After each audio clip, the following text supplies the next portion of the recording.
Elvis Presley was not only known for his groundbreaking music and charismatic stage presence, but also for his generous spirit, often displayed in grand gestures. One of the most famous instances of his spontaneous generosity occurred one night in Memphis, Tennessee. The story took place in December 1975 when Elvis went to a local Cadillac dealership to buy a car for his girlfriend at the time, Linda Thompson. While at the dealership, Elvis noticed a couple looking at a Cadillac, but seemingly hesitant about making the purchase. Struck by a whim, Elvis approached them and started a conversation to learn more about their situation. After chatting with them for a while, Elvis decided on the spot to buy the car for them. He told the couple that he wanted to buy the car as a gift, much to their disbelief and shock. The couple, a bank teller named Minnie Person and her husband, had come to the dealership without any intention of meeting Elvis, let alone receiving such a lavish gift from a superstar. This act of kindness was typical of Elvis, who was known to frequently give away cars, jewelry, and money to friends,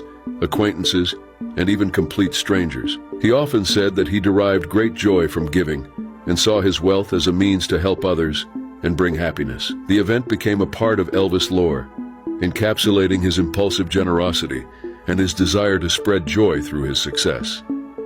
Alaska's story with Russia is one of the most fascinating chapters in American history. For centuries, Alaska was home to indigenous peoples, but in the 1700s, Russian explorers began to arrive, lured by the rich fur trade, especially sea otter pelts, which were called soft gold, because they were so valuable in Europe and Asia.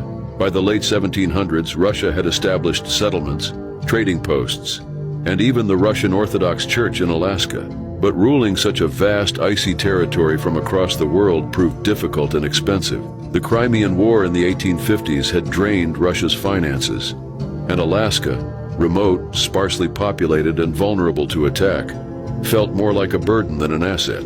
So in 1867, Russia struck a deal with the United States. For $7.2 million, about 2 cents an acre, America purchased Alaska. At the time, many critics mocked it as Seward's folly, after Secretary of State William H. Seward, who arranged the deal. But the purchase turned out to be one of the greatest bargains in U.S. history. Alaska's vast natural resources, gold, oil, fish, and timber, would prove enormously valuable, and its strategic position during World War II and the Cold War made it priceless. What once seemed like a frozen wasteland became a cornerstone of American power and wealth, a reminder of how history can turn folly into fortune. Puerto Rico's history is a tale of resilience and survival. Long before Europeans arrived, it was home to the Taíno people, who called the island Borican. In 1493, Christopher Columbus claimed it for Spain, and for the next 4 centuries, Puerto Rico became a strategic outpost in the Caribbean, caught between pirates, invading navies, and colonial powers. Its culture blended Taíno, Spanish, and African traditions, creating the vibrant heritage we see today. In 1898, during the Spanish-American War, the United States took control, and Puerto Rico became a U.S. territory, a status it still holds, leaving debates about statehood and independence alive to this day.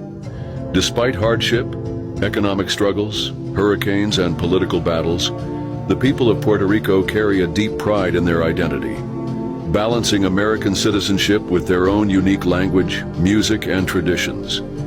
It's an island where history is written not just in wars and politics, but in salsa rhythms, colorful festivals, and a spirit that refuses to be broken. Elvis Presley may have been the king of rock and roll, but in his own home he ruled like a true king, with absolute power. And one of his strangest royal decrees? A total ban on seafood. Elvis hated fish. Not just a mild dislike, the smell alone was enough to make him gag. He couldn't stand the taste, the texture, or even being in the same room with it. If anyone dared bring seafood into Graceland, they'd be risking more than side-eye. They could be fired. Staff, friends, even Priscilla knew. No shrimp, no tuna, no fish sticks, nothing. Graceland became a no-fish zone. Legend has it, if someone brought it in by accident, Elvis would storm out of the room or demand it be removed immediately. He loved Southern food, fried peanut butter and banana sandwiches, meatloaf, mashed potatoes, but fish? Not on the menu, ever. It was one of the few hard rules in his otherwise wild and indulgent life.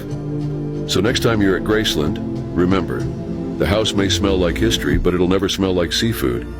And that's exactly how Elvis wanted it. Pope Francis, born Jorge Mario Bergoglio on December 17, 1936 in Buenos Aires, Argentina, is the first pope from the Americas, the first Jesuit pope, and the first non-European pope in over 1,200 years.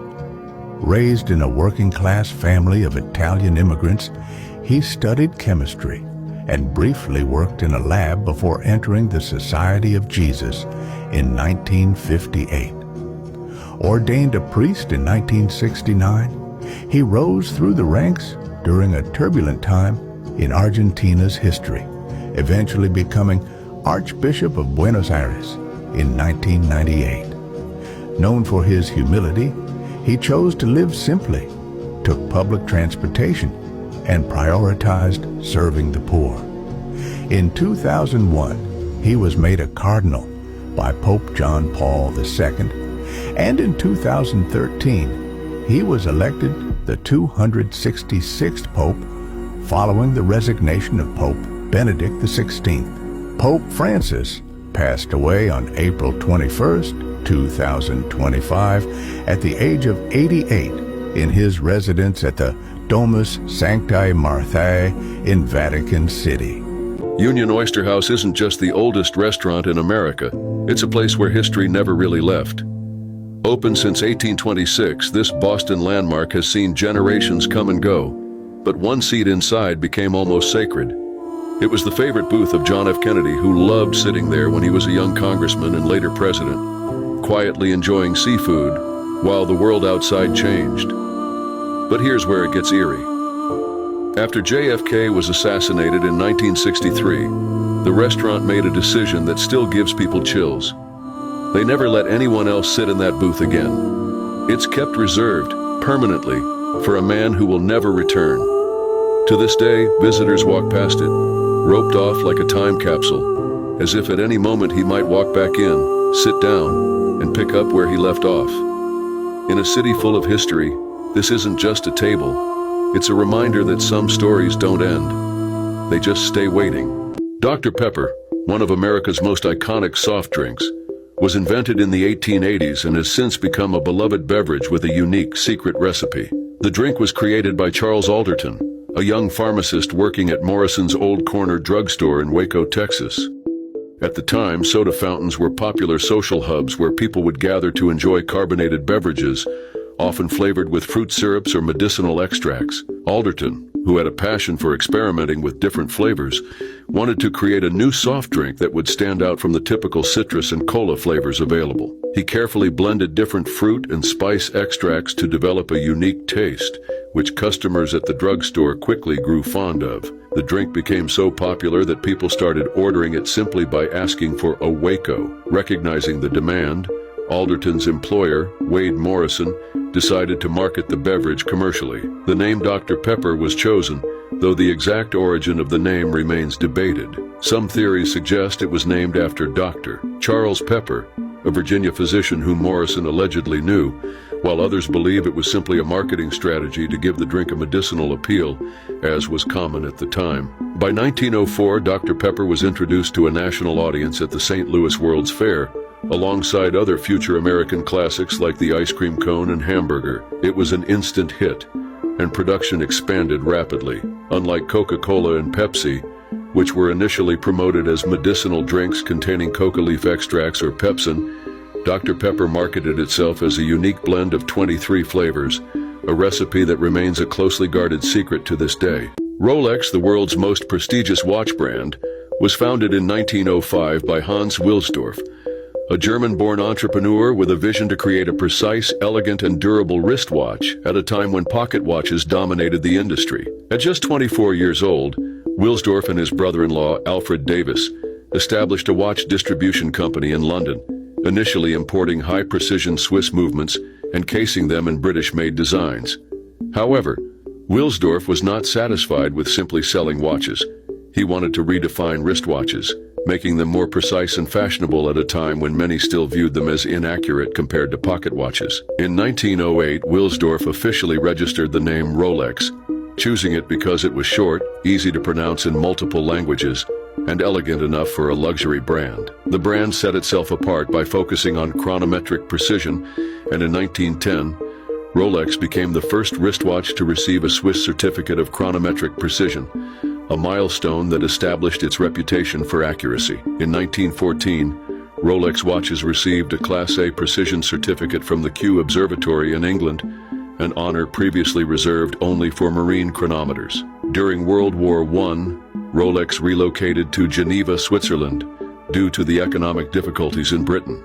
This move solidified its connection to Swiss craftsmanship and watchmaking excellence. In 1926, Rolex introduced the Oyster, the world's first waterproof and dustproof wristwatch, revolutionizing durability in watch design. To prove its reliability, Rolex placed the Oyster on the wrist of Mercedes Gleitze, who swam across the English Channel, and after over 10 hours in the water, the watch remained fully functional. This marketing stunt cemented Rolex's status as a leader in innovation and durability. In 1931, Rolex introduced the Perpetual Rotor, the first self-winding automatic movement, a breakthrough that would define modern automatic watches. Over the decades, Rolex continued innovating with iconic models like the Submariner, 1953, the first diving watch waterproof to 100 meters, the Day-Date, 1956, the first wristwatch to display the day and date, and the Cosmograph Daytona, 1963. Designed for race car drivers, Rolex became synonymous with luxury, precision, and adventure, worn by icons like Paul Newman, Steve McQueen, and James Bond, and it remains a status symbol among world leaders, athletes, and collectors. In 1975, a California prison learned the hard way that sometimes the quietest places hide the boldest ideas. The kitchen crew, usually the least watched inmates, had been planning something wild. Every morning, a local bakery truck rolled in with racks stacked high with fresh bread, and every afternoon it rolled out empty. But one day, the inmates working in the kitchen noticed something. The guards never checked the empty racks going out. That was all the opportunity they needed. For weeks, they timed it perfectly. They memorized the delivery schedule, watched how the drivers moved, and even practiced squeezing themselves into the narrow metal shelves when no one was watching. When the day came, they waited for the kitchen to get loud, pots banging, officers distracted, routine in full swing. As the bakery truck finished unloading, the inmates slid into the empty bread racks, curling into tight spaces and covering themselves with the same cloth sheets the bakery used. The driver pushed the racks into the truck without a second glance. To him, it was just another Thursday. The prison gate opened like always, and the truck rolled right through. Only when the driver was several miles away heading back to the bakery did he hear knocking from the back. Confused, he pulled over on a quiet road. The doors swung open, and two inmates bolted into the California sunlight, sprinting into the trees before the stunned driver even processed what happened. It was one of the simplest escapes in state history. No tunnels, no weapons, just a few empty bread racks and perfect timing. And the prison never looked at a bakery truck the same way again. When Albert Einstein died on April 18, 1955 at Princeton Hospital in New Jersey, the world lost one of its greatest minds. But in keeping with his wishes, his funeral was a quiet, almost secretive affair. There were no grand parades or public memorials. Just hours after his death, Einstein's body was swiftly cremated in Trenton, New Jersey. No fanfare, no crowd. Only a few close friends and colleagues were present. His ashes were then scattered at an undisclosed location, reportedly along the Delaware River, to prevent the creation of a shrine or monument. Even in death, Einstein remained true to his beliefs in simplicity, humility, and the importance of ideas over fame. But not all went according to plan. Before his body was cremated, the pathologist who conducted his autopsy, Dr. Thomas Harvey, secretly removed Einstein's brain without permission and kept it for decades, hoping to unlock the secrets of genius. It was a strange twist in the final chapter of a man who revolutionized science and wanted only to be remembered for his thoughts, not his body.